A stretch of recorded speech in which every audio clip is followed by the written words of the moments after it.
歡迎大家再次收睇馬迷智頻道。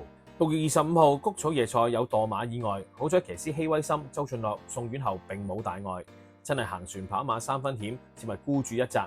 今日我哋嘅重點推介馬電源之駒有飲恨第二，同騰龍四海串一條翻版 Q。今日我哋嘅推介都算係唔錯，有2條位置都收翻。今日有匹馬值得留意，亦會提供嚟緊星期6嘅心水，記得由頭睇到尾啊！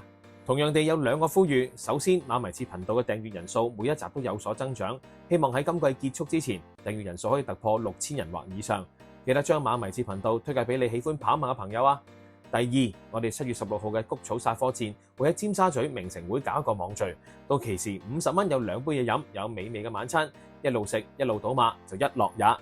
如果有興趣嘅摯友們，請你預留參加人數，連同埋入數紙電郵俾我哋留位啦。馬迷智嘅成立目的係同廣大馬迷分享一啲揀馬心得，一齊以小博大，刀仔鋸大樹。如果中意我哋嘅分析，就記得訂閱啦。唔知各位摯友們有冇睇開現場嘅習慣呢？如果有嘅話，開跑前會唔會睇下參賽馬行沙圈，睇下佢哋有冇緊張、流汗、屙爛屎等等嘅情況？我自問睇馬匹現場行圈嘅狀態就比較差啲，除非馬匹過分緊張地流白汗、起飛腳，通常呢啲我都會即場飛咗佢。今晚有匹馬行沙圈，喺閘前嘅時候都流汗得特別勁，但係佢到最後都跑到第二，有2個可能性。第一，呢匹馬要流住汗先代表佢有狀態；第二，匹馬嘅能力極高，就算極高緊張嘅情況底下都可以有好嘅表現。不過今晚呢匹馬唔單止汗流浹背，沿途走位仲極之惡劣，雖然係咁都攞到好成績。呢一匹馬就係第6場10號嘅星之願。星之願排住11檔起步，出閘就嚟個大慢閘，跑短途咁樣落後法都應該輸多贏少。好彩替宮騎師艾少禮就不慌不忙，慢慢將星之願守喺鐵欄包面嘅位置競跑。雖然前段都算有遮擋又慳到位，但係頭2段嘅段速都唔係好快，所以騎師艾少禮喺轉彎嘅時候就慢慢將星之願拉外欄度發力，因而轉彎嘅時候就蝕位無數。一匹漏咗閘轉彎又蝕位嘅馬匹嚟講，通常一定3甲都冇，但係星之願居然可以衝上嚟拎到亞軍。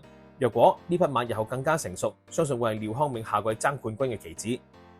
相信摯友們好多時聽我講反趨勢，我估計大部分嘅摯友們都未必好仔細去研究呢一個形容詞裏邊嘅真正意義係啲乜嘢。查實我第一次見到呢個形容詞嘅時候，係一本講述揀馬嘅天書裏邊睇到嘅。其中一個令我最深刻嘅就係反趨勢。簡單啲嚟講，就係當日跑道形勢全日利放頭，偏偏就係少數嘅1-2匹馬衝上嚟跑得近。呢啲嘅少數嘅反趨勢表現，點解佢可以做到反趨勢？原因就係佢能力非凡。今次嘅推介馬可以話係一匹好厲害嘅反趨勢馬。如果再出嘅時候遇到跑道形勢平均嘅話，我哋應該以佢為過關重心。呢一匹就係嚟自容天鵬馬房，將會競逐4班2000米嘅雙贏。佢喺5月18號嘅極利放頭賽馬裏邊做到超凡嘅反趨勢嘅。雙贏排住13檔起步，出閘嘅反應都係一般。騎師蔡明紹知道匹馬前速冇咁鋭利，就慢慢將匹馬留喺後面嘅位置度競跑。好彩喺前面嘅放頭馬做嘅段速係正常偏快，所以雙贏留喺後面位置競跑嘅時候都比較舒服。唔知係咪騎師蔡明紹求勝心切，轉彎嘅時候差唔多10踏咁轉彎而蝕位無數。喺呢日嘅跑道裏面，就算能力再高嘅馬匹喺呢個位置轉彎發力，到最後都應該好快散晒。但係雙贏唔單止慢慢追到上嚟，喺末段嘅時候仲追近賺盡跑道形勢嘅東方飛燕好多，最後只係輸個鼻位俾佢。雙贏喺咁惡劣嘅形勢底下，尾3段段段都快過標準時間，總時間仲快過4班1800米嘅標準時間差唔多1秒。相信呢匹雙贏會為容天鵬練馬師喺最後一季練馬多添一場頭馬。